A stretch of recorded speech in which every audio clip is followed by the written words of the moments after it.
as we look at the shifting sands of society, the once very strong Judeo-Christian foundation doesn't look as strong anymore. We are facing tremendous movements of peoples and of ideas, of norms, of acceptable attitudes. All of those things are changing.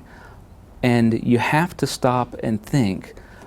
We worry that there aren't enough Christians left to make a difference, and there sure aren't enough that are working together in unity to make a difference. But if you look back at Gideon, you find something really, really interesting, that God doesn't count the same way that we count.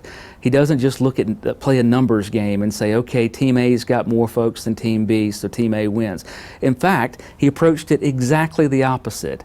He goes to Gideon and says, okay, Gideon, you got a lot of guys here, but in fact, you got too many, because for me to get the glory out of this, we need it to be a one-sided victory from a small group. So here's what I want you to do. I want you to go to all those who are distracted, all those who have gotten married and hadn't gone on their honeymoon yet, all those who are building a house and they need to get back to it, all those whose minds aren't in the game. They haven't sinned, I'm not mad at them, but send them home. It's just not their time for this fight. And Gideon says, okay, that's great, that's fine, that's what I'll do. And he does, he sends them away. And God comes back and says, you've still got too many people. I want this to be a really lean team that we send in for this victory. And he says, I tell you what, send them down to get water.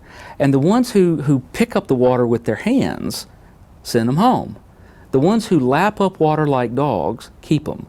And you have to ask yourself, what's going on? Why? Why would God want the guys that are lapping up water like dogs? Well, you have to understand military strategy to get what's going on there. There were two approaches to this. One is someone who's handling resources in a very lackadaisical way. They're picking up water, it's spilling everywhere, they're getting a little bit of it, they're not in a position to fight, they're not looking across the water, they're not aware of their surroundings, they're involved in the water, in the stuff, in the blessing, so to speak. The others, though, are literally down on all fours with their eyes gazing across the skyline. They're watching. Their minds are in the battle. And they're very, very efficient with their resources. The water, just enough water, literally going straight from the lake and into their lips. And God says, those are the ones I want. And the moral of the story really is that those that God found that were separated and set apart for Him, even though their numbers were very, very small, they were precisely what He needed for the job. And He was able to accomplish an extraordinary victory, not out of numbers, not because we won the popularity contest, but because we were dedicated to the Lord.